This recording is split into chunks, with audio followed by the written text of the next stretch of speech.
antevorbitorii mei și toți simțiți ce e corupția, ce sunt politicienii. Însă, pe mine mă frapează două lucruri. Vine Băsescu, mă face bolșevic, că nu vreau să vând 1 metru pătrat și nu vreau să dau terenul. Vine Ponta și lui dacă nu vreau să-i dau pământul meu, mă face terorist, anarhist și cum ne-a mai făcut? Fascist dacă trebuie, da? Ei, eu îi transmit la Ponta și voi cred că trebuie să transmiteți. Dacă asta e calea pe care trebuie să o urmăm, să fim liberi, suntem toți fasciști, nu?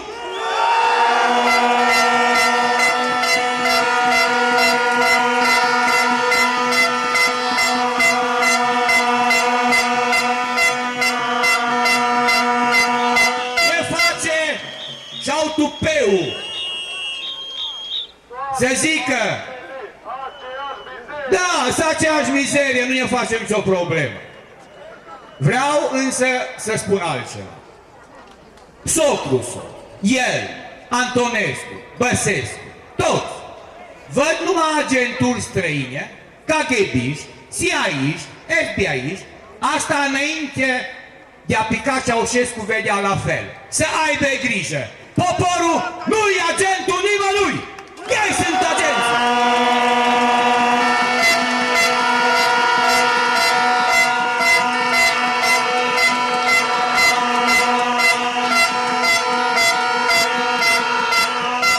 Acum, văzând atâta lume la Câmpeni, dar vă spun eu când mem, aia va fi ultima vizită. Până atunci îi avertizăm. Suntem pașnici, le demonstrăm că suntem mai deștepți ca ei, nu suntem instigatori, nu ne spargem sângurile parbrizele ca Barbu și așa mai departe. Da?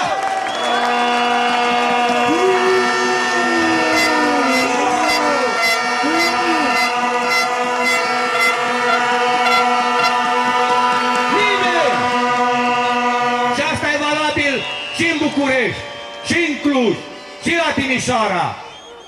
N-are nimeni dreptul să ia cetățenilor dreptul de a protesta. Ce vrea Ponta? A zis că nu vrea să fie ca Băsescu, să pună jandarmii pe populație. Vrea să o pui acum? Se contrazice singur. Înainte a zis, oamenii sunt liberi să manifeste. Acum tremură de frică și vrea să bage jandarmeria și armată pe propriul lui popor? Niciodată!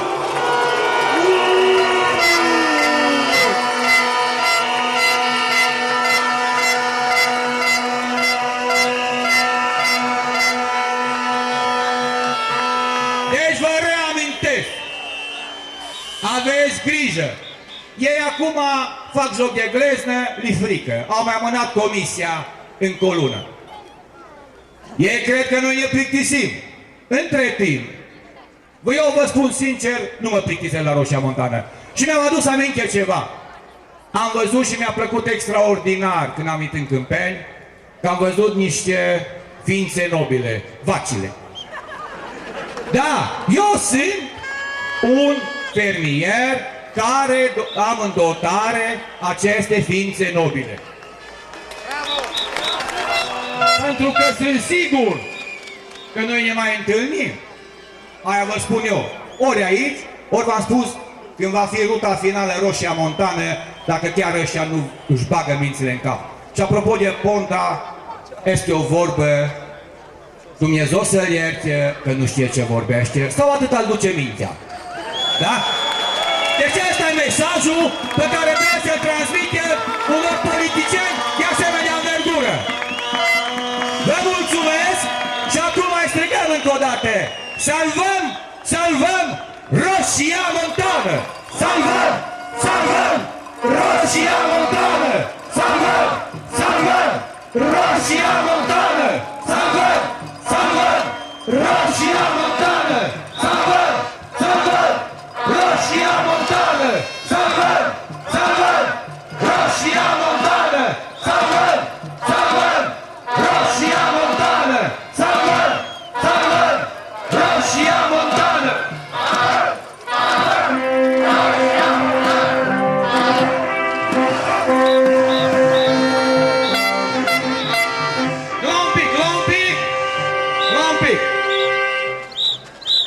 Da, primesc aici o diplomă de la Marea Adunare a Moților.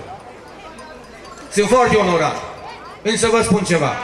Diploma asta e a noastră a tuturor care suntem prezenți aici. Vă mulțumesc!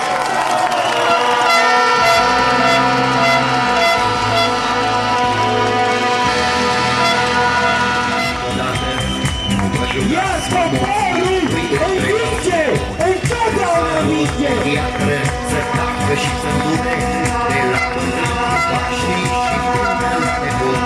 Mai știți să rămân păcoasă și făcure, hai la știților adevărați. Veniți cu toți să ne avem ca braț, din țară pe ușoară să-i alungăm și mulții au semn, cu toții să-i salvăm. Uniți salvăm, Roșia Montană, uniți salvăm, mulții au semn, uniți să fim cum iarul nostru a spus, cu toți să ne apărăm, mulții din apus.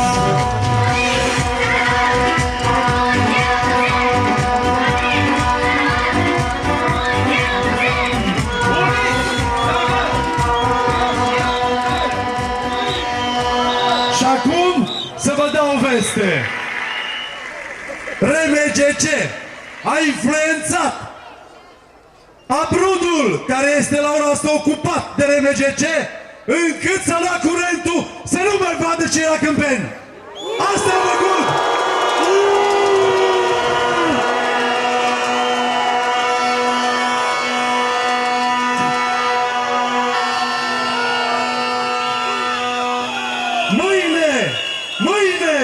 Mâine, duminică, la 16, ne întâlnim la Abrud să le arătăm că și acolo protestăm, nu numai în câmpeni. Afară! RMG din țară! Afară! RMG din țară! Afară! RMG din țară! Afară! RMG din țară!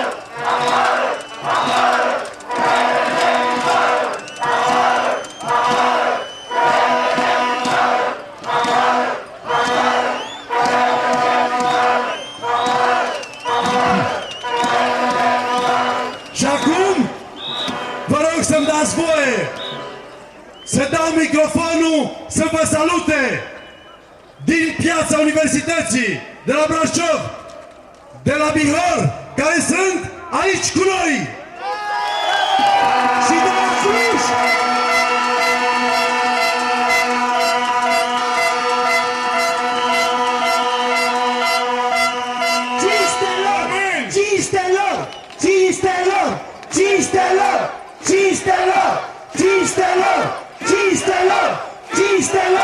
Cinstelor! Românilor! Români! Din Câmpeni, Abrud, Roșia Montană, din Bârlad sau Pungești și din orice colț al țării, greu încercat în ultimul timp, Bucureștiul vă este alături!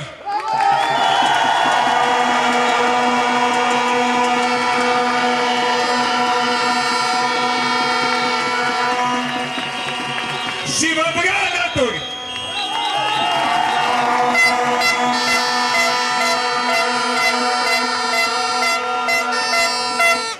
Ori de câte ori timpul, vremurile sau nevoile și necesitatea cere, sunteți tot timpul bineveniți la București și vă vom fi alături!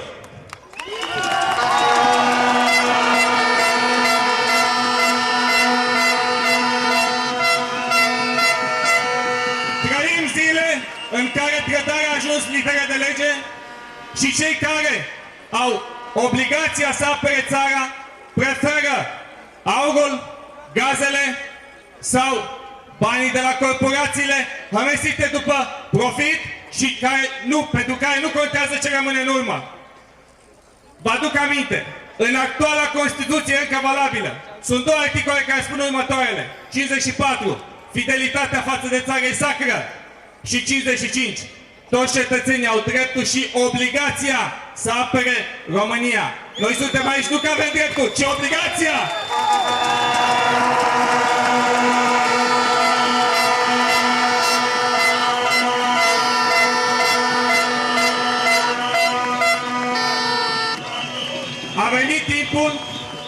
să spunem cu toții, din toate colțurile țării, așa cum au spus strămoșii noștri, la Mărășești, Măreș și Oituz, pe aici nu se trece! Pe aici nu se trece! Pe aici nu se trece! Și bineînțeles, uniți salvăm și Roșia Montană, și Munții Apuseni, și toată România! Uniți Salvăm toată România! Uniți salvăm toată România! Uniți salvăm toată România! Uniți salvăm toată România! Uniți salvăm toată România! Uniți salvăm toată România! Am venit de la București ca să vă susținem, pentru că luptați ca să apărați și să protejați patria străbună. Nu am uitat și nu vom uita niciodată că aici, în inima Transilvaniei, s-a născut poporul român.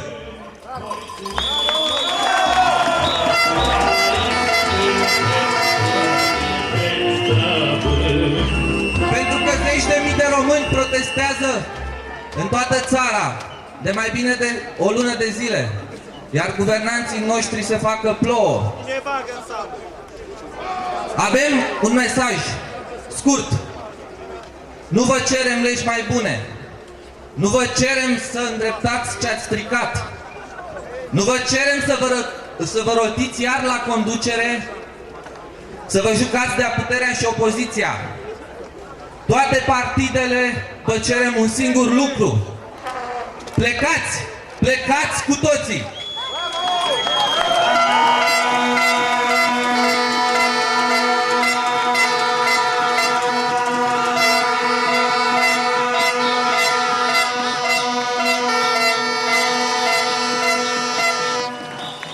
Plecați cu toții și lăsați-ne să reconstruim această țară cât mai putem salva ceva. În 4 puncte. Cerem demisia guvernului vinovat de promovarea acestei legi neconstituționale. Demisia! Demisia! Demisia! Demisia! Demisia! Demisia! Demisia! Demisia! Demisia! Demisia! Demisia! 2. Respingerea imediată a legii privind exploatarea aurului cu cianuri la Roșia Montană și a modificării legii minelor. 3. Interzicerea imediată a contractelor și a gazelor de șist, a exploatării gazelor de șist.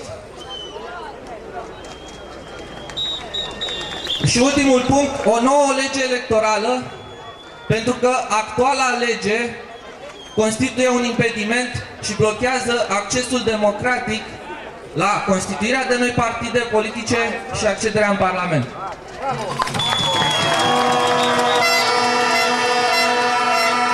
Vă mulțumesc și pentru că se apropie 1 decembrie, să nu uităm că acum 95 de ani voința străbunilor noștri a fost să fim uniți și să fim solidari. Acesta este mesajul nostru de unitate și solidaritate. Uniți, salvăm toată România! Salvăm toată România! Uniți! Salvăm